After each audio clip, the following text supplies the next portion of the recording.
नमस्कार दोस्तों, कैसे हैं आप सब। मैं धीरज सिंह खंगारोत आपका स्कूल एकेडमी चैनल पर एक बार फिर से स्वागत करता हूं। हम पढ़ने जा रहे थे साइंस के अंदर आपका चैप्टर नंबर 10 है विद्युत धारा। जी हाँ, इसका पहला भाग हम ऑलरेडी पढ़ चुके हैं और आज इसका दूसरा भाग हम पढ़ने जा रहे हैं। अगर आपने इसका पहला भाग अभी तक नहीं पढ़ा है, पहले भाग के अंदर हम विद्युत धारा, विद्युत विभव एवं विभवांतर, आवश्यक परिपथ उपकरण, ओम का नियम, ये सब चीज़ें हम पढ़ चुके हैं। अगर आपने इसका पहला भाग नहीं देखा है तो इस वीडियो के डिस्क्रिप्शन में इसके भाग का लिंक दिया हुआ है, आप वहाँ से इसके पहले भाग की स्टडी कर सकते हैं। आज के इस वीडियो के अंदर हम इस चैप्टर के अंदर देखेंगे कि किस तरीके से प्रतिरोध को डिफाइन किया जा सकता है, प्रतिरोधकता क्या होती है, प्रतिरोधों का किस तरीके से संयोजन किया जाता है। तो आइए चलो आगे बढ़ते हैं।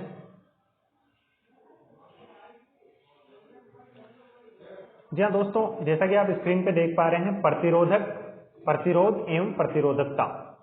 ठीक है, प्रतिरोध की डेफिनेशन क्या होगी। प्रतिरोध की डेफिनेशन मैंने आपको बताई थी कि देखो, करंट फ्लो कब होता है, पहले आप समझने का प्रयास करें। करंट किसी भी वायर में फ्लो कब होता है, किसी भी वायर के अंदर विद्युत धारा प्रवाहित कब बहती है। विद्युत धारा उसमें तभी प्रवाहित होती है जब उसके अंदर आवेश प्रवाह होते हैं। आवेश कौन से, इलेक्ट्रॉन की बात हो रही है, और वो भी किस दिशा में, विपरीत दिशा में। जैसे मान लीजिए ये आपका कोई वायर है, ठीक है, इसमें इस दिशा के अंदर अगर आवेश आपका जो, या जिसको आप इलेक्ट्रॉन बोल सकते हो, वो बह रहा है, तो आपकी करंट की दिशा किस तरफ होगी, उसके विपरीत दिशा के अंदर होगी। ठीक है, यहां तक कोई दिक्कत आपको।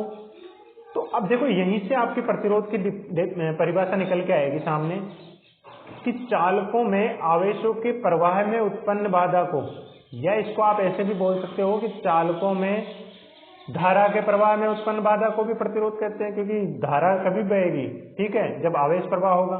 तो इसको दोनों ही तरीके से आप परिभाषित कर सकते हो कि आवेशों के प्रवाह में उत्पन्न बाधा को हम प्रतिरोध कहते हैं, या फिर चालकों में धारा के प्रवाह में उत्पन्न बाधा को भी हम प्रतिरोध कहते हैं। एक ही बात है, बात वैसे अलग अलग है, लेकिन आप वो भी एक तरह से डेफिनेशन उसी की होगी, क्योंकि आवेश किससे जुड़ा हुआ है, आपका विद्युत धारा से ही जुड़ा हुआ है। अगर आवेश कौन सा, यहाँ पे ऋणात्मक आवेश की बात कर रहा हूँ मैं, इलेक्ट्रॉन की। अगर किसी वायर के अंदर इलेक्ट्रॉन उसकी विपरीत दिशा के अंदर बह रहा होगा, तो उसकी दिशा के अंदर क्या बह रहा होगा, जिस दिशा के अंदर आपका इलेक्ट्रॉन बह रहा होगा, उसके विपरीत दिशा के अंदर आपका उसके अंदर विद्युत धारा प्रवाहित हो रही होगी। तो यहाँ पे हम बात कर रहे थे प्रतिरोध की परिभाषा की। तो आपने देखा इसके अंदर की आवेशों के प्रवाह में उत्पन्न बाधा, यानी कि अगर किसी वायर के अंदर, किसी तार के अंदर धारा प्रवाह हो रही है, करंट फ्लो हो रहा है, तो ये जो गुण होता है ना प्रतिरोध वाला, ये क्या करता है, उस प्रवाहित होने से उसको रोकता है, यानी कि उसके अंदर अवरोध पैदा करता है। धारा अगर मान लीजिए जिस गति से, जिस एम्पियर की धारा प्रवाहित हो रही थी, उस एम्पियर से धारा उसके अंदर प्रवाहित नहीं होती है। कब नहीं होती है, जब उसका प्रतिरोध बढ़ जाता है। ठीक है, प्रतिरोध का फॉर्मूला आपने V बराबर IR, ओम से सूत्र से आप निकाल सकते हो। V बराबर IR था, ठीक है, तो R क्या हो जाएगा, ये I आ जाएगा इसके नीचे। ठीक है, R इज इक्वल टू क्या हो जाएगा आपका, V अपॉन I। ठीक है, चलिए दोस्तों आगे बढ़ते हैं। अब हम देखते हैं प्रतिरोध, देखो किस किस पे डिपेंड करता है। प्रतिरोध आपका तार की लंबाई पर भी डिपेंड करता है, चालक तार की अनुप्रस्थ काट क्षेत्रफल पर निर्भर करता है, चालक तार के ताप पर निर्भर करता है, और पदार्थ की प्रकृति पर निर्भर करता है। तो चलिए दोस्तों हम इसको 1 बाय 1 देखते हैं सबको। पहले हमने देखा लंबाई पर। देखो ये लंबाई के समानुपाती होता है। जो आपने ओम के नियम के प्रायोगिक सत्यापन में भी देखा कि जब समानुपाती होता है तो उसका ग्राफ हमेशा किस तरीके से बनता है, ये सीधी रेखा के रूप में बनता है आपका ग्राफ। ये हमेशा ध्यान रखना है, समानुपाती का ग्राफ किस तरीके से बनता है, सीधी रेखा के रूप में। और अगर व्युत्क्रमानुपाती होता है तो उसका ग्राफ किस तरीके से बनता है, इस तरीके से भी बना सकते हो आप, इस तरीके से भी बना सकते हो, दोनों तरीके से आप बना सकते हो व्युत्क्रमानुपाती के केस के अंदर। ठीक है, तो समानुपाती की अपन बात कर रहे हैं। देखो चालक तार की लंबाई के समानुपाती होता है प्रतिरोध, यानी कि जैसे मैं उदाहरण के लिए ले रहा हूं कि 5 मीटर लंबा आपने तार लिया, ठीक है, 5 मीटर लंबा आपने तार लिया तो उसका कुछ प्रतिरोध है। ठीक है, अब जैसे मान लो उसकी लंबाई अगर आप बढ़ा के 10 मीटर कर रहे हो, ठीक है, अगर आप 10 मीटर सेम मटेरियल का वायर आप 10 मीटर का ले रहे हो तो उसका प्रतिरोध क्या होगा, ज्यादा होगा। ठीक है, अगर आप 10 मीटर का ले रहे हो तो उसका प्रतिरोध ज्यादा होगा। अगर आप 15 मीटर का ले रहे हो तार तो उसमें और ज्यादा होगा। ठीक है, यहाँ मैं कहना चाह रहा हूँ कि अगर सेम पदार्थ की बात कर रहे हैं, सेम इस तरीके के तारों की बात कर रहे हैं, कि अगर इसकी लंबाई आप बढ़ाते जाओगे जैसे जैसे, तो वैसे वैसे उसके अंदर प्रतिरोध बढ़ता जाता है। यहाँ पे आपका जो R होता है वो लंबाई के समानुपाती होता है। इसको आप समीकरण 1 दे सकते हो। ठीक है, चलिए आगे बढ़ते हैं। नेक्स्ट, अनुप्रस्थ काट क्षेत्रफल पर भी निर्भर करता है ये, ठीक है। अनुप्रस्थ काट क्षेत्रफल पर किस तरीके से, अनुप्रस्थ काट क्षेत्रफल देखो क्या होता है, जैसे मान लीजिए ये कोई तार है, ठीक है, यहाँ तो इसका क्षेत्रफल और कोई सा नहीं लेना, ये जो इसकी मोटाई है ना कि कितना मोटा है यहाँ से ये, ठीक है। जैसे मान लीजिए ये तार की मोटाई है इस तरीके का, ये आपका तार है, ठीक है, ये इसको मैं बना रहा हूँ यहाँ पे, तो ये वाली जो इसकी मोटाई रह रही है, ये वाली, ठीक है, ये कितनी मोटाई लेके है तार, तो उस मोटाई को हम बोलते हैं अनुप्रस्थ काट क्षेत्रफल। लंबाई को, मोटाई को अपन क्या बोलते हैं, अनुप्रस्थ काट क्षेत्रफल। तो उसके व्युत्क्रमानुपाती होता है, अर्थात कि अगर आपने तार की मोटाई बढ़ा दी, ठीक है, आपने उसकी तार की मोटाई बढ़ाई है तो प्रतिरोध कम होगा, और अगर तार की मोटाई आपने कम कर रखी है तो प्रतिरोध ज्यादा होगा। समझ रहे हो आप, अगर मोटाई आपने बढ़ा रखी है तो प्रतिरोध कम, और अगर मोटाई आपने कम कर रखी है तो प्रतिरोध ज्यादा। ये इसके विपरीत होता है, इसी को हम बोलते हैं आपका व्युत्क्रमानुपाती, ठीक है। इसका ग्राफ आप इस तरीके से दिखा सकते हो। ये आपका आ गया समीकरण नंबर 2। पहले समीकरण में क्या आया था आपके पास में, R समानुपाती L, ये आया था, ठीक है। दूसरे समीकरण के अंदर आपके आ गया R आपका व्युत्क्रमानुपाती AK, ठीक है। अब इन दोनों समीकरणों से देखो, ये तो पहला समीकरण तो क्या था, R जो है वो आपका है L पे, ठीक है, समानुपाती। दूसरे में आप क्या आएगा, आपका R जो है व्युत्क्रमानुपाती है AK, यानी कि 1/A। तो इन दोनों से क्या आएगा, देखो यहां से तो ले लिया आपने L और यहां से ले लिया आपने A, ठीक है। तो ये दोनों समीकरण 1 व 2 से आपके पास में इक्वेशन आ जाएगी, ये वाली इक्वेशन आपके पास में आ जाएगी। तो जो मैंने आपको पहले ही बताया था कि जब समानुपाती हम हटाते हैं, जब हम समानुपाती हटाते हैं तो आपका एक नियतांक आता है, नियतांक कांस्टेंट आता है। कांस्टेंट यहाँ पे क्या आ गया आपका K, ठीक है। ये समानुपाती हटा रहे हैं तो एक तो बराबर का साइन आएगा, इक्वल टू का साइन आता है, और एक समानुपाती नियतांक आता है K। यहाँ पे देखो K को ये बोल रहा है प्रतिरोधकता। कुछ किताबों में क्या होता है कि ये आपको K को इस सिंबल से भी व्यक्त किया जाता है, इसको हम पढ़ते हैं रो, ठीक है। क्या पढ़ते हैं इसको हम, रो। इस सिंबल को हम रो पढ़ते हैं। इस सिंबल को से भी आपको K की जगह पे, आप कई किताबों में आपको K नहीं मिलेगा, K की जगह पे ये इस तरीके का एक सिंबल मिलेगा जिसको हम रो पढ़ते हैं, ठीक है। ये क्या होता है, ये आपका हो गया आप चालक तार की प्रतिरोधकता, या फिर क्या हो गया विशिष्ट प्रतिरोध भी इसी को बोलते हैं। ध्यान देना, चालक तार की प्रतिरोधकता या फिर इसको विशिष्ट प्रतिरोध भी हम बोलते हैं। यहां आप ध्यान से देखेंगे, यहां आप नीचे 1 मान सकते हो, ठीक है। आपने वज्र गुणा किया इनको तो क्या निकल के आएगा सामने, KL = RA आएगा, ठीक है। अब यहां से K की वैल्यू क्या आ जाएगी, RA/L, जो कि ये रही प्रतिरोधकता की वैल्यू, ठीक है। K की वैल्यू अर्थात प्रतिरोधकता, या फिर इसको आप रो से प्रदर्शित कर सकते हो, इसकी वैल्यू क्या आ गई, RA/L। अब देखो इसका मात्रक निकालते हैं अपन। मात्रक किस तरीके से निकालते हैं,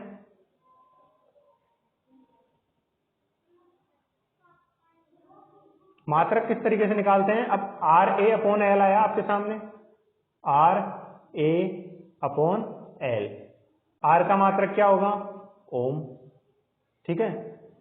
A मतलब क्षेत्रफल की बात हो रही है यहाँ पे, क्रॉस सेक्शनल एरिया, अनुप्रस्थ काट क्षेत्रफल, इसका क्या होता है, मीटर स्क्वायर, ठीक है। क्षेत्रफल स्क्वायर में होता है हमेशा, यहाँ मीटर स्क्वायर, ठीक है। यहाँ नीचे लंबाई किस में आएगी, मीटर में, ठीक है। तो पहले तो आया आपका, देखिए पहले आया आपका ओम, ठीक है, इंटू मीटर स्क्वायर बटा लंबाई, फिर L भी तो है, उसका मीटर आ गया, तो 1 मीटर से ये मीटर कट गया तो आपका निकल के आ गया ओम इंटू मीटर। यह आया है आपका प्रतिरोधकता का या फिर विशिष्ट प्रतिरोध का मात्रक। आपसे पूछा जा सकता है प्रतिरोध एवं प्रतिरोधकता के अंदर 2 अंतर स्पष्ट कीजिए, दोनों में क्या अंतर है, तो आप दोनों को परिभाषित कर सकते हो, दोनों के अलग अलग फॉर्मूले लिख सकते हो। प्रतिरोध का तो क्या आएगा, R का क्या आएगा, V = IR से निकाल लोगे, R बराबर आ जाएगा V/I, ठीक है। प्रतिरोधकता का फॉर्मूला क्या आ गया, यह आ गया फॉर्मूला आपका, ठीक है, RA/L। इसके अलावा मात्रक बता सकते हो, प्रतिरोध का मात्रक क्या होता है, ओम, प्रतिरोधकता का मात्रक क्या बता सकते हो, ओम इंटू मीटर। अब देखो आपके इस चैप्टर में कुछ थ्योरेटिकल पार्ट है आपका कि प्रतिरोध क्या ताप पर भी निर्भर करता है। ठीक है, तो ये डिपेंड करता है कि मटेरियल कौन सा है, डिपेंड करता है कि तार जिस धातु का बना है वो धातु कौन सी है, इस पर निर्भर करता है ये। तो कुछ धातुएं ऐसी होती है जैसे चांदी, तांबा, सोना आदि का तापमान बढ़ाने से प्रतिरोध बढ़ता है, ध्यान देना। कुछ धातुएं ऐसी होती है जिनका तापमान बढ़ाने से प्रतिरोध बढ़ता है। ये धातुएं कौन कौन सी है? चांदी, तांबा, सोना आदि। कुछ मिश्र धातुएं ऐसी है जैसे मैग्नीन, कांस्टेंट, इनका प्रतिरोध ताप परिवर्तन के साथ बहुत कम परिवर्तित होता है, परिवर्तित तो होता है लेकिन बहुत कम परिवर्तित होता है। इसके विपरीत कुछ धातुएं जैसे सिलिकॉन, जर्मेनियम, ये क्या होते हैं, इनका ताप बढ़ाने पर प्रतिरोध क्या होता है? घट जाता है। प्रतिरोध घट गया इसका मतलब करंट ज्यादा बहेगा, करंट ज्यादा बहेगा इसका मतलब इसमें चालकता ज्यादा है, तो इनको अर्धचालक कहते हैं। अर्धचालक की परिभाषा क्या होती है? जो कमरे के ताप पर चालक की तरह व्यवहार नहीं करते हैं, मतलब उसमें आपका कम ताप पर, और जैसे ही ताप बढ़ाओगे तो चालक की तरह व्यवहार करने लग जाते हैं। इसका मतलब इनमें ताप, जो इसका प्रतिरोध है वो घट जाता है। अर्धचालकों का प्रतिरोध ताप बढ़ाने पर घट जाता है, जिसकी वजह से इनकी चालकता बढ़ जाती है। कुछ धातुओं में, यहाँ पे धातुएं पढ़ना आपको, ठीक है, ये टाइपिंग मिस्टेक हो गई है। कुछ धातुओं में ताप कम करने पर एक निश्चित ताप पर, कुछ धातुओं में ताप कम कर दिया जाए तो एक निश्चित ताप पर प्रतिरोध शून्य हो जाता है। ठीक है, आप जैसे जैसे ताप उसका कम करते जा रहे हो तो एक समय ऐसा आएगा जब उसका प्रतिरोध 0 हो जाएगा। ठीक है, तो इसे ही अतिचालक पदार्थ कहते हैं। उदाहरण के लिए पारे का प्रतिरोध 4.2 केल्विन ताप पर शून्य हो जाता है। ठीक है दोस्तों, अब आपके यहाँ पे बुक से ही मैंने ये लिया है, बुक का ये पार्ट आपका दे रखा है, सिल्वर, कॉपर, एल्यूमिनियम, टंगस्टन, ये जो भी आपके दे रखे हैं अलग अलग, हर एक का आपसे इसके अंदर मैं यही कहूंगा कि at least copper, aluminium, silver, iron, ठीक है, इनका तो आपको याद रखे जाना है कि किसका कितना प्रतिरोध होता है। आपसे 1 नंबर के अंदर पूछा जा सकता है, इंपॉर्टेंट हो सके तो पूरे आप याद कीजिए, लेकिन एटलीस्ट तांबे का पूछा जा सकता है, यानी कि कॉपर का, सिल्वर का आप याद रखेंगे, एल्यूमिनियम का याद रखिए, आयरन का आपसे पूछा जा सकता है। ठीक है, तो इनके कम से कम आप ये किस चालक तार का, किस पदार्थ का कितना प्रतिरोध होता है, इस तरीके से 1 नंबर में आपसे पूछा जा सकता है, तो आपको ये टेबल याद करनी है। इसके अलावा पदार्थ की प्रकृति पर निर्भरता। अब देखो, पदार्थ की प्रकृति पर निर्भरता से आप ये समझ सकते हैं कि चांदी, तांबा, सोना व एल्यूमिनियम, ठीक है, किस किस की क्या क्या उसकी प्रकृति रहती है, किस किस की, सब धातुएं अलग अलग हैं। ऑब्वियसली सोना और चांदी अलग अलग धातु हैं, हम सब जानते हैं। तांबा अलग चीज होती है, लोहा अलग चीज होती है, अलग धातु होती है। तो यहाँ पे देखो, प्रतिरोध के हिसाब से अगर तुलना की जाए चारों धातुओं की, चारों धातुएं कौन कौन सी ली है अपन ने? सोना, चांदी, तांबा और एक एल्यूमिनियम। ये 4 धातुएं महंगी धातुओं में अपन लेते हैं, नॉर्मल सोना, उसके बाद चांदी। आपने देखा भी होगा मेडल भी मिलते हैं अगर किसी कंपटीशन में, तो पहले गोल्ड मेडल, उसके बाद सिल्वर मेडल, उसके बाद ब्रॉन्ज मेडल यानी तांबे का, और अब ये लास्ट के अंदर एक एल्यूमिनियम भी अपन ले रहे हैं। तो इन चारों धातुओं के अंदर क्या है साथियों कि किस प्रतिरोध का, किस धातु का प्रतिरोध सबसे ज्यादा होता है? तो सबसे ज्यादा प्रतिरोध आपको मिलेगा एल्यूमिनियम का। ठीक है, उससे कम फिर होता है तांबे का, उससे कम होता है सोने का, और उससे कम चांदी का। अब यहां मैं आपसे पूछना चाहूंगा, जब चांदी का प्रतिरोध कम है, ठीक है, प्रतिरोध कम है इसका मतलब इसकी चालकता ज्यादा है, ठीक है, विद्युत धारा इसमें ज्यादा बहेगी, प्रतिरोध कम है। तो जब धारा इसमें अच्छी बहती है चांदी के अंदर, तो सारे वायर चांदी के क्यों नहीं लगाते हैं भाई, तांबे का क्यों लगा रहे हैं? ठीक है, वो इसलिए लगाते हैं क्योंकि चांदी ऑब्वियसली हम सबको पता है कि महंगी पड़ जाएगी। अगर चांदी के तार अपन इस्तेमाल करने लगे तो करंट तो इनमें अच्छा बहेगा चांदी के तार में, लेकिन आपकी क्या हो जाएगा, इसमें दिक्कत क्या आएगी, कॉस्टली हो जाएगी इक्विपमेंट्स, सारे इक्विपमेंट्स, तो कोई खरीद ही नहीं पाएगा। इस वजह से हम नॉर्मली तांबे के ही तार अपन घरों के अंदर इस्तेमाल करते हैं। चालकता की दृष्टि से मैंने बताया, चालकता क्या होगी, प्रतिरोध की उल्टा ही तो हो गया एक तरह से। चांदी का प्रतिरोध, चालकता सबसे ज्यादा हो गई, ठीक है, यानी कि चांदी के तार में करंट ज्यादा बहेगा। चालकता से मतलब आप ये समझ सकते हो कि धारा प्रवाह जो होगा ना चांदी के तार में, वो ज्यादा होगा। उसके बाद तांबे का नंबर आता है, उसके बाद सोने का, और उसके बाद एल्यूमिनियम का। ये भी एग्जैक्टली आपकी बुक से ही लिया गया डेटा है। ठीक है, इसके बाद हम पढ़ रहे हैं प्रतिरोधों का संयोजन। प्रतिरोधों का संयोजन इस तरीके से हम समझ सकते हैं कि प्रतिरोधों को हम किस तरीके से एक परिपथ में एक दूसरे से जोड़ सकते हैं, कैसे इसके आपके न्यूमेरिकल्स भी आपके इसके ऊपर आधारित आपसे पूछे जाते हैं। ठीक है, तो इनके ऊपर अपन देखते हैं प्रतिरोधों का संयोजन अपन दो तरीके से कर सकते हैं। पहला संयोजन है श्रेणी क्रम संयोजन और दूसरा है समांतर क्रम संयोजन। तो साथियों पहले देखते हैं श्रेणी क्रम संयोजन। देखो इसकी परिभाषा ये जो वाली जो है ना, ये वाली परिभाषा, ये आपको याद रखने की जरूरत नहीं है, ये आपको रटने की जरूरत नहीं है, ये आपको मैं अभी बताऊंगा तो उससे समझ में आ जाएगा। देखो ये पहला प्रतिरोध दिखाई दे रहा है चित्र में आपको इस तरीके से, जो R1 लिखा हुआ है ये वाला दिखाई दे रहा है ना, ये R1 इस तरीके का चित्र में ये वाला। ठीक है, ये दूसरा R1 R2 हो गया दूसरा प्रतिरोध, ये तीसरा प्रतिरोध। ठीक है, ये तीनों प्रतिरोध दिखाई दे रहे हैं आपको।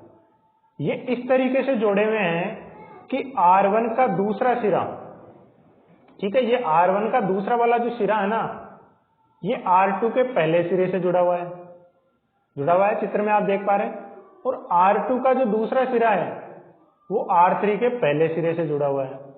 आप परिभाषा में ये चीज लिख सकते हो कि यदि प्रतिरोधों को इस तरीके से संयोजित किया जाए कि एक प्रतिरोध का दूसरा सिरा दूसरे प्रतिरोध के पहले सिरे से जुड़ा हुआ हो, दूसरे प्रतिरोध का दूसरा सिरा तीसरे प्रतिरोध के पहले सिरे से जुड़ा हुआ हो, तो इस तरह के परिपथ को हम श्रेणी क्रम संयोजन कहते हैं। ठीक है, तो यहाँ आपको रटने की जरूरत नहीं है, आप डेफिनेशन बना के भी लिख सकते हो, और यही एग्जैक्टली इसके अंदर कहा गया है। इसमें पहली चीज ये होगी। दूसरी चीज आपको जो ध्यान में रखनी है, इस पूरे परिपथ इस श्रेणी क्रम संयोजन में होता है विद्युत धारा का मान एक समान। ठीक है, जो करंट यहां से निकल रही है विद्युत धारा वो पूरे परिपथ में वही रहेगी, बिल्कुल नहीं बदलेगी। ये ध्यान देने वाली बात है। ठीक है, इस बात का आपको ध्यान रखना है कि विद्युत धारा जो प्रवाहित होगी वो परिवर्तित नहीं होगी। श्रेणी क्रम में दो बातें आपको ध्यान में रखनी है। पहली बात, R1 प्रतिरोध का दूसरा सिरा R2 प्रतिरोध के पहले सिरे से, R2 प्रतिरोध का दूसरा सिरा R3 प्रतिरोध के पहले सिरे से जुड़ा रहता है, तो इस तरीके के संयोजन को हम श्रेणी क्रम संयोजन कहते हैं। श्रेणी क्रम संयोजन के अंदर विद्युत धारा का मान एक समान रहता है। आप इस तरीके से एक्सप्लेन कर सकते हो। अब देखो विद्युत धारा का तो एक समान है, लेकिन वोल्टेज तो अलग अलग आएगा ना। अब जैसे वोल्टेज किस तरीके से आएगा, R1 पे आ गया, आप देख पा रहे होंगे स्क्रीन पे V1, ठीक है, R2 पे आ गया V2 और R3 पे आ गया V3। ठीक है, अलग अलग वोल्टेज आएंगे तीनों पे। अब देखो आगे चलते हैं।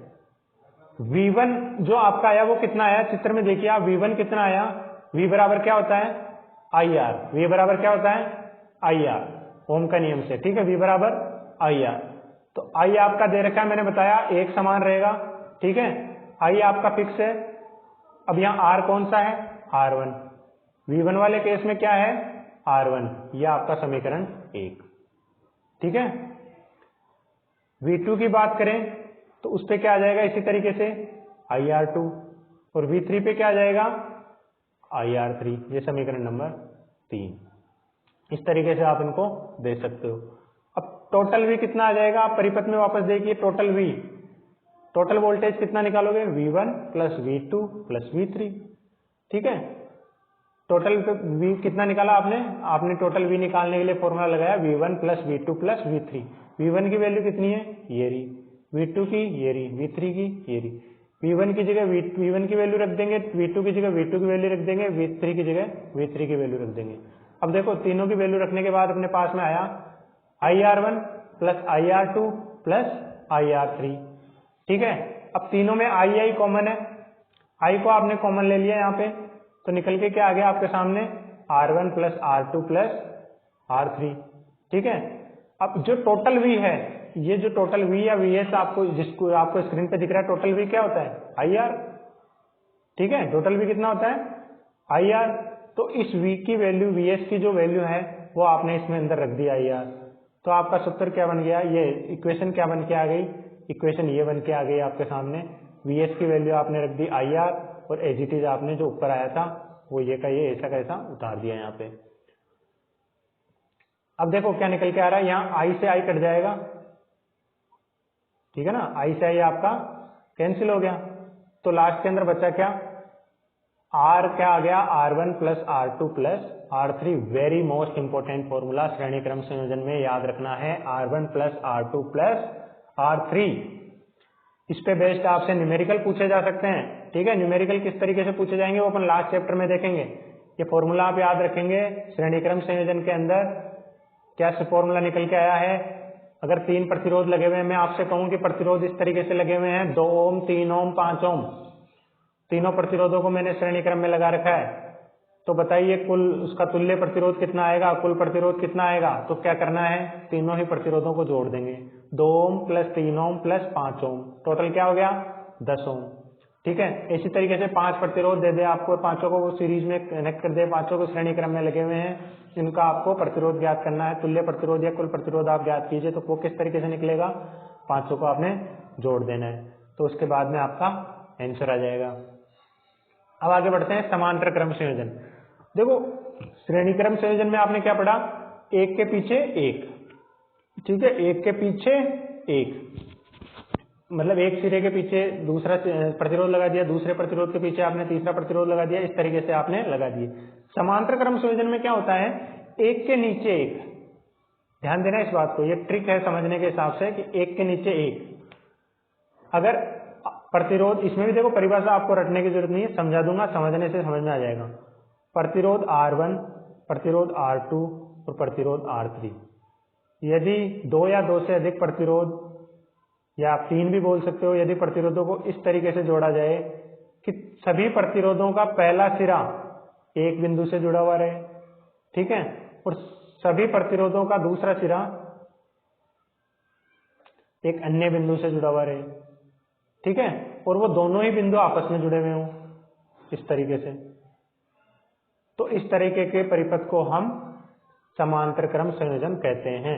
इसमें प्रतिरोधों को इस प्रकार जोड़ा जाता है कि प्रतिरोधों के एक तरफ के सभी सिरे जुड़े हों और दूसरी तरफ दूसरे सिरे भी आपस में जुड़े हुए हों, जैसा कि चित्र में दिखाया गया है। तो इसको हम कहते हैं समांतर क्रम संयोजन। श्रेणी क्रम संयोजन में आपने क्या पढ़ा, एक के पीछे एक, ठीक है, और वहां क्या सेम था, करंट सेम था। ठीक है, यहां क्या करना है, एक के नीचे एक, और यहां पे क्या सेम है, वोल्टेज सेम है। यहां जस्ट उल्टा होगा, यहां पूरे परिपथ के अंदर V सेम रहेगा। ध्यान देना, V जो है वोल्टेज आपका विभव, वो समान रहेगा इस पूरे परिपथ के अंदर, जबकि करंट जो है, धारा जो है वो डिवाइड हो जाएगी, क्योंकि धारा यहां से यहां तक जो आई जा रही है, जैसा आप चित्र में देख पा रहे हो, वो यहां जाने के बाद कुछ धारा ऊपर चली जाएगी, कुछ धारा इस प्रतिरोध में आ जाएगी, कुछ धारा इस प्रतिरोध में आ जाएगी। तीनों प्रतिरोधों में धाराएं अलग अलग हो जाएगी, तो इसकी धारा अलग अलग हो जाएगी। अब ओम के नियम से क्या क्या निकल के आएगा, यहाँ पे सामने मैंने बताया वोल्टेज सेम। अब I1 निकालना है ना आपको, पहले I1 निकालना पड़ेगा। ठीक है, I1 क्या निकलेगा, I का फॉर्मूला V बराबर IR से निकाल लीजिए आप। यहाँ देखो, आप कंफ्यूज नहीं होना है, यहाँ लिखा हुआ है I1 R1, ठीक है, ध्यान देना, V बराबर है I1 R1, ये I कैपिटल है, उसके पास में 1 लिखा हुआ है जो आपको अलग से शो हो रहा है। ये चूंकि स्मॉल में लिखा हुआ होना चाहिए इस तरीके से कि जैसे I आ गया तो 1 इस तरीके से होना चाहिए, लेकिन टाइपिंग का अभी थोड़ा सा यहाँ पे एरर चल रहा है, हमारी टेक्निकल टीम इस पे काम कर रही है, तो इसके बारे में बताना चाहूंगा। इसको फिलहाल के लिए आप पढ़ा जाए I1 R1, ठीक है। इसी तरीके से ये आपका I2 R2 और ये I3 R3, ठीक है। मैंने आपको बताया वोल्टेज आपका इसके अंदर सेम। अब करंट की बात आई तो करंट क्या है, I, ठीक है। V बराबर, वो ओम का नियम क्या कहता है आपका, V बराबर IR। I बराबर क्या हो जाएगा यहां से, V/R, बिल्कुल हो जाएगा। मैंने बताया आपको I बराबर क्या हो जाएगा आपका, V/R, ये इस तरीके से आ जाएगा, I बराबर V/R। अब I1 के केस में बात हो रही है क्योंकि पहले परिपथ में कुछ अलग करंट गया, आपने देखा यहाँ पे, पहले में कुछ अलग गया, दूसरे में कुछ अलग गया, तीसरे में कुछ अलग गया, ठीक है। तो पहले प्रतिरोध में जितना गया ना करंट, उसके हिसाब से निकाल लिया, I बराबर V/R था ये आपके पास, ठीक है। पहले प्रतिरोध में जितना गया, वोल्टेज सेम था, I की जगह I1 रख दिया आपने, V की जगह V1, अब R वहां क्या था, R1। उसी तरीके से I2 क्या आ गया, V/R2, और I3 क्या आ गया, V/R3, ठीक है। अब आपको निकालना है कुल प्रवाहित धारा।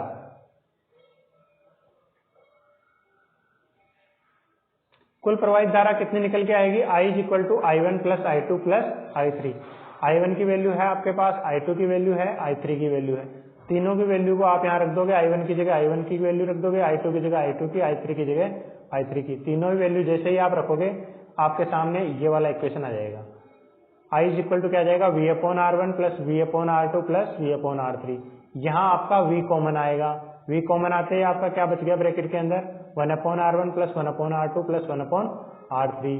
अब आपका चूंकि I इज इक्वल टू क्या होता है, V/R, तो आपने I की जगह पे क्या वैल्यू रख दी, V/R, ये ठीक है, V/R वैल्यू रख दी और बाकी की इक्वेशन आपने एज इट इज मेंशन कर दी।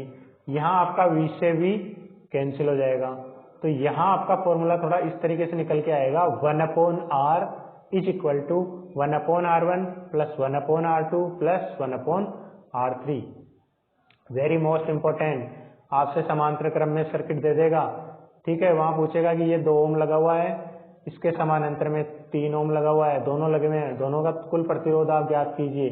तो उस सिचुएशन में क्या करोगे आप, 1/R1 ठीक है प्लस 1/R2, यही तो होगा आपका टोटल 1/R, ठीक है। ये R आपको निकालना होगा, R1 आपसे दे देगा, R2 आपको दे देगा। यहाँ पे आप LCM लेके आपको इसको हल करना है, हल करोगे उसके बाद 1/R के इक्वल टू में रख के वो आपका रेसिप्रोकल हो जाएगा, तो उसके बाद में उसका R निकालेंगे। तो ये अपन अपना पूरा चैप्टर होने के बाद में एक अलग से लेक्चर हम न्यूमेरिकल्स पे ही लेंगे, तो उसमें आपको बता दिया जाएगा, एक एक आपके हर एक टॉपिक के क्वेश्चन आपको सोल्व कराए जाएंगे जो स्टार्टिंग से लेके इस पूरे चैप्टर के अंदर दिए हुए हैं आपके। अब देखेंगे हम अपना अगला टॉपिक, विद्युत धारा का तापीय प्रभाव। साथियों देखिए, विद्युत धारा का तापीय प्रभाव क्या कहता है। आपने एक चीज नोट की, आपने जैसे घरों में टीवी चल रहा है आपके, तो टीवी जैसे खूब टाइम तक चल रहा है, या एलईडियां हो गई आजकल, तो एलईडियां चल रही है, तो आपने काफी टाइम बाद में किसी भी मशीन के हाथ लगा के देखा तो वो धीरे धीरे गर्म होने लग जाती है, ठीक है। तो उसी को हम कहते हैं विद्युत धारा का तापीय प्रभाव। आप यही चीज आपकी किसी भी वायर में भी लागू होती है, वायर भी आपके गर्म होने लग जाते हैं, ठीक है। विद्युत परिपथ में स्थित किसी चालक तार में धारा प्रवाह के कारण चालक तार गर्म हो जाता है, इसे ही विद्युत धारा का तापीय प्रभाव कहते हैं। इसी प्रभाव का उपयोग विद्युत हीटर में क्या आता है, वो तार ही आता है, धारा प्रवाह होती है, वो गर्म होता है, उस तार को पानी के संपर्क में आता है वो तार, और आपका पानी गर्म कर देता है। उसी तरीके से विद्युत इस्त्री होती है, जो कि उसके नीचे वाला जो तल होता है उसको वो गर्म कर देती है और कपड़े आसानी से प्रेस हो जाते हैं। विद्युत गीजर के केस में, सॉरी मैं गीजर की बात कर रहा था, गर्म पानी वाले केस में अंदर हीटर में आ गया आपका टेम्परेचर को हीट करने के लिए, ठीक है। जो घरों के अंदर जैसे आप गर्मियों में एसी लगाते हैं, वैसे सर्दियों के अंदर वातावरण को बढ़ाने के लिए अर्थात टेम्परेचर ज्यादा करने के लिए अपन क्या करते हैं, सर्दियों के अंदर हीटर काम में लेते हैं। इसके अलावा हम पढ़ रहे हैं इस चैप्टर के अंदर उष्मा ज्ञात करना, ठीक है। ये देखो फॉर्मूला, स्टैंडर्ड फॉर्मूला है आपका, यदि किसी तार में T समय में Q आवेश प्रवाहित होता है, T समय में Q आवेश प्रवाहित होता है, ये तो आपको पता ही है, समय को T से व्यक्त करते हैं टाइम से, और चार्ज पार्टिकल जो आपका होता है आवेश, उसको हम Q से व्यक्त करते हैं। तो T समय में Q आवेश प्रवाहित करने में किया गया कार्य क्या होता है आपका, W, ठीक है, W। तो वो कितना होगा, Q इंटू V। अब देखो Q की वैल्यू आपको दे रखी है IT, Q की वैल्यू कितनी दे रखी है IT, तो ये Q की वैल्यू इसमें रखेंगे तो आपके पास में आ जाएगा ITV, ठीक है। अब V की वैल्यू कितनी दे रखी है IR, ये V की जगह IR रखा तो क्या आ गया, I इंटू T इंटू इस V की जगह आ गया IR। अब देखो इसमें 2 I हो गए, ठीक है, I इंटू I कितना हो जाएगा I स्क्वायर। यहाँ थोड़ा सा ध्यान देना, ये I2 दिख रहा है आपको, लेकिन ये फॉर्मूला इस तरीके से है, W is equal to I square, ठीक है, RT, ठीक है। ये वाला है फॉर्मूला आपका, ये जो निकल के आ रहा है सामने, ठीक है। W इज इक्वल टू क्या आ गया, I स्क्वायर RT, और यहाँ किया गया कार्य ही तो उष्मा है, समझ में आ रहे हैं आप भाई। कार्य क्या, धारा प्रवाहित हुई तार के अंदर, ठीक है, तो तार गर्म हुआ आपका, तो गर्म होने की वजह से क्या हुआ, उष्मा उत्पन्न हुई, तो वही उष्मा ही तो निकाल रहे हैं। तो वो जो पूरा जो भी काम हुआ है इस प्रोसेस के अंदर, धारा प्रवाहित होने से लेकर के सारा, वो उसका पूरा किया गया कार्य ही उष्मा है, किया गया कार्य W ही क्या है आपका, उष्मा है। तो इसको H के इक्वल में भी आप बोल सकते हो, जो आपका फॉर्मूला है ना, किया गया कार्य उष्मा, जिसको आप बोलते हो हीट, हीट को आप H से रिप्रेजेंट करते हो, H से लिखते हैं उसको, तो H इज इक्वल टू या W इज इक्वल टू क्या आ गया, I स्क्वायर RT। इसका मतलब आप क्या कह सकते हो कि ऊष्मा क्या होती है, I स्क्वायर के समानुपाती होगी, बिल्कुल होगी ना। I स्क्वायर जैसे जैसे बढ़ेगा आपका धारा का जो वर्ग है वो बढ़ाते जाओगे तो ऊष्मा बढ़ेगी, जितनी धारा ज्यादा आएगी उतनी ही ऊष्मा बढ़ेगी, ठीक है। प्रतिरोध आप बढ़ाओगे तो भी ऊष्मा बढ़ेगी, समय आप बढ़ाओगे तो भी ऊष्मा बढ़ेगी। यह आपका स्टैंडर्ड पैटर्न हो गया। इसके बाद विद्युत शक्ति। यदि किसी विद्युत परिपथ में धारा प्रवाहित करने पर प्रति सेकंड में किया गया कार्य, ये आपका विद्युत शक्ति कहलाता है। देखो किसी भी विद्युत परिपथ में धारा प्रवाहित आप जितनी भी कर रहे हो, ठीक है, तो एक सेकंड में कितनी धारा आपने प्रवाहित की, एक सेकंड में कितनी जो आपका वर्क डन है, ठीक है, वही आपका क्या होता है, विद्युत शक्ति। तो पावर क्या होगी, P इज इक्वल टू विद्युत शक्ति जिसको हम बोलते हैं वो क्या होगी, W बटा T। T बटा T क्यों ले रहे हैं, क्योंकि T सेकंड की बात हो रही है कि एक सेकंड के अंदर कितनी भी जो भी आपकी वर्क डन होगा, जो भी आपका कार्य किया गया है धारा प्रवाहित करने में, उसको हम बोल रहे हैं विद्युत शक्ति। तो यहाँ W की वैल्यू क्या आती है, VIT, जो कि पिछली स्लाइड के अंदर आपने देखा, W is equal to VIT, ठीक है। अब आप यहाँ पे देखेंगे पावर क्या होगी, VIT अपॉन T, ठीक है। तो T से T कैंसिल हो गया आपका, ठीक है। तो बचा क्या आपका, P is equal to VI। Standard formula है आपका P is equal to VI। अब V की वैल्यू क्या हो गई, IR, बिल्कुल हो गई ना। देखो P इज इक्वल टू है आपके पास में VI, V की वैल्यू कितनी, IR, तो IR V की जगह रख दिया मैंने इंटू I। तो ये I कितने हो गए, I और I स्क्वायर और R। आपका आंसर आ गया I स्क्वायर R। इसको स्क्वायर I के साथ में दो जो लिखा हुआ है उसको स्क्वायर पढ़ाया जाए प्लीज। P के साथ P का पावर का फॉर्मूला क्या आ गया आपका, P बराबर VI भी आप बोल सकते हो, P बराबर I स्क्वायर R भी आप बोल सकते हो। इसके अलावा ये स्टैंडर्ड पैटर्न आपको पता ही है कि 1 किलोवाट के अंदर कितने वाट होते हैं, 1000 वाट, ठीक है। किलो से मतलब आपका यही तो होता है कि 10 की घात 3, 1 किलो का मतलब क्या हो गया, 10 की घात 3, ठीक है। तो 10 की घात 3 वाट, 1 मेगावाट के अंदर 10 की घात 6 वाट, ठीक है। और एक अश्व शक्ति, ये स्टैंडर्ड है, पूछा जा सकता है, अश्व शक्ति 1 हॉर्स पावर जिसको हम इंग्लिश में बोलते हैं, वो कितना होता है, 746 वाट, ठीक है। ये आपको याद रखना है। इसके अलावा विद्युत ऊर्जा, देखिए विद्युत शक्ति व समय के गुणनफल को ही विद्युत ऊर्जा कहते हैं, ठीक है। विद्युत शक्ति व समय के गुणनफल को ही विद्युत ऊर्जा कहते हैं। तो आपका फॉर्मूला क्या निकल के आ गया, P इंटू टी, ठीक है, P इंटू टी। अब विद्युत ऊर्जा का मात्रक वैसे तो घंटा है, ठीक है, वाट घंटा, जिसको हम WH बोलते हैं। जब इसका 1 सेकंड के लिए हम काम में लेते हैं, 1 घंटे के लिए जब हम इसको काम में लेते हैं, तो अपन बोलते हैं इसको किलोवाट घंटा। क्या बोलते हैं इसको, किलोवाट घंटा। इंग्लिश में हम इसको बोलते हैं किलोवाट ओवर, ठीक है। जिसे हम जैसे आप अपने घरों में आपके बिजली का बिल भी आता है तो कोई बोलता है कि कितने यूनिट बिल आया है, ठीक है। अपन तो जैसे नॉर्मली राशि का पूछते हैं कि कितने रुपए का बिल आया है, लेकिन अगर उसको आप बिल को आप देखते हो तो उसके अंदर बताता है कि 150 यूनिट का बिल आया है, 200 यूनिट का आया है, 170 यूनिट का आया है। तो इसका मतलब ये होता है कि 175 किलोवाट आवर इलेक्ट्रिसिटी आपने इस्तेमाल करी है उस पूरे महीने के अंदर, ठीक है। तो उसको हम नॉर्मल बोलचाल के अंदर जिसको यूनिट बोलते हैं वो होती है किलोवाट आवर। अब विद्युत ऊर्जा की खपत कितनी होती है, देखो ये कैसे निकालते हैं कि कितनी यूनिट निकली है या फिर कितना किलोवाट आवर निकला है, ठीक है। वो निकालते हैं पावर, ठीक है, वाट इंटू समय, ठीक है, पावर P इंटू समय, या समय घंटे में हम ले रहे हैं, ठीक है। अगर इसको सेकंड में बदलोगे तो क्या करोगे, पहले तो आप मिनट में बदलोगे 60 से गुणा करके, ठीक है, फिर उसको आप वापस और 60 से गुणा करोगे, यानी कि जो समय दिया हुआ हो उसको अगर आप 3600 से और गुणा कर दोगे यहाँ पे, ठीक है, तो वो आपका सेकंड में आ जाएगा आंसर। लेकिन अगर आपका घंटे के अंदर समय दे रखा है तो आपका फॉर्मूला ये लग जाएगा, आपको सेकंड में बदलने की जरूरत नहीं है, ठीक है। और सेकंड में दे रखा है तो आपको उस तरीके से निकालना है। तो इस तरीके से आप इस पे भी अपन न्यूमेरिकल करेंगे इस चैप्टर के बाद में, ओवर होने के बाद में, तो आपको इसका समझ में आ जाएगा। अब देखो आज का एक और टॉपिक हम देख लेते हैं, विद्युत धारा का चुंबकीय प्रभाव। आपने एक चीज देखी होगी, ओरेस्टेड जो भी साइंटिस्ट है उन्होंने एक एक्सपेरिमेंट किया और उन्होंने देखा कि एक तार के अंदर अगर अपन करंट फ्लो कराते हैं, किसी भी धारा प्रवाह कराते हैं किसी तार के अंदर, तो उसके चारों तरफ एक चुंबकीय क्षेत्र उत्पन्न हो जाता है। ठीक है, चुंबकीय क्षेत्र मतलब कुछ अट्रैक्शन टाइप, कुछ चार्ज पार्टिकल वहां आपको ऐसे दिखेंगे जो कि आपको ऐसा लगेगा कि वहां उसके अंदर एक अलग ही एनर्जी आपको दिखाई देगी। ठीक है, उस तार के अंदर आप जैसे ही धारा प्रवाह कराओगे तो उसी को हम क्या कहते हैं, विद्युत धारा का चुंबकीय प्रभाव। आपने देखा होगा कि जैसे आपके डस्ट पार्टिकल भी जम जाते हैं कई बार, जो अभी आपके बिजली के तार होते हैं, तो वो किस वजह से जम जाते हैं, आपके डस्ट पार्टिकल वो इसी वजह से जम जाते हैं कि उन तार के अंदर से जो धारा प्रवाहित हो रही होती है, तो वो आसपास के कणों को चुंबकीय क्षेत्र की वजह से क्या है कि थोड़ा सा आकर्षित कर लेता है। तो यहाँ पे क्या मैं बताना चाह रहा हूँ कि चालक तार में धारा प्रवाहित की जाती है, तो चालक तार के चारों ओर एक चुंबकीय क्षेत्र आपका उत्पन्न हो जाता है। और इसी कारण से क्या है कि उस चालक के निकट रखी हुई, अब उसको वहां तो आपको दिखाई तो देता नहीं है कि कहाँ है चुंबकीय क्षेत्र, लेकिन यहाँ ओरेस्टेड ने जब प्रयोग किया तो उनको वो चीज दिखाई दी।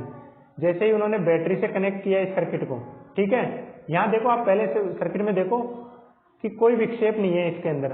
क्यों नहीं है? क्योंकि यहाँ पे आप ध्यान से देखो, कुंजी जो है ना के, इसके अंदर कोई डॉट आपको दिखाई नहीं दे रहा है, इसका मतलब कनेक्शन ऑन ही नहीं है। ठीक है, कनेक्शन ऑन ही नहीं है। यहाँ जैसे ही आप डॉट लगाते हो इस सर्किट में देखो होगा, तो क्या होगा, कनेक्शन चालू हो गया। अब करंट पूरे सर्किट के अंदर फ्लो हो सकता है। अब पूरे सर्किट के अंदर क्या होगा, करंट यहाँ से यहाँ जब आएगा, इस चालक तार में से होते हुए गुजर रहा है, इस तरीके से करंट इस सर्किट में फ्लो हो रहा है। तो यहाँ पे देखो, जब चालक तार से जब करंट फ्लो हो रहा था यहाँ से, तो इसमें विक्षेप आ जाता है। ठीक है, ये जो सुई थी जो स्टैंडर्ड तरीके से कांस्टेंट कंडीशन में इस तरीके से रहती है, तो उसमें विक्षेप आ गया और ये सुई बता रही है कि इसमें से करंट फ्लो हुआ है।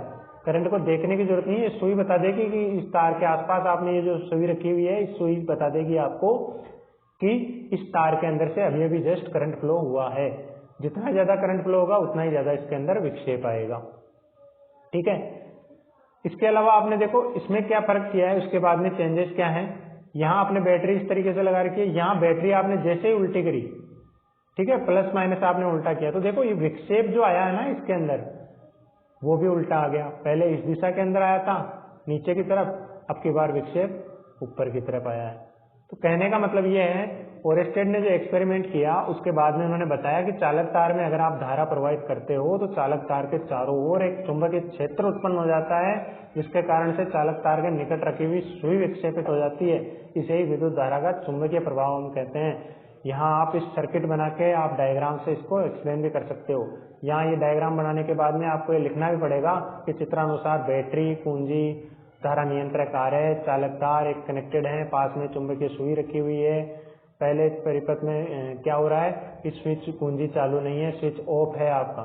ठीक है, तो उस सिचुएशन के अंदर परिपथ में कोई धारा प्रवाहित नहीं होगी। इसके बाद चित्र संख्या बी में जैसे ही स्विच ऑन किया जाता है, परिपथ में धारा बहना शुरू हो जाती है। परिपथ में जैसे ही धारा बहना शुरू हो जाती है, चुंबकीय सुई में विक्षेप आता है। ठीक है, उसी तरीके से आप जैसे ही अब आप चित्र संख्या सी के अंदर आएंगे, तो जैसे ही आपने बैटरी की दिशा को बदला, तो चुंबकीय सुई के जो विक्षेप हो रहा है उसकी दिशा भी बदल जाती है।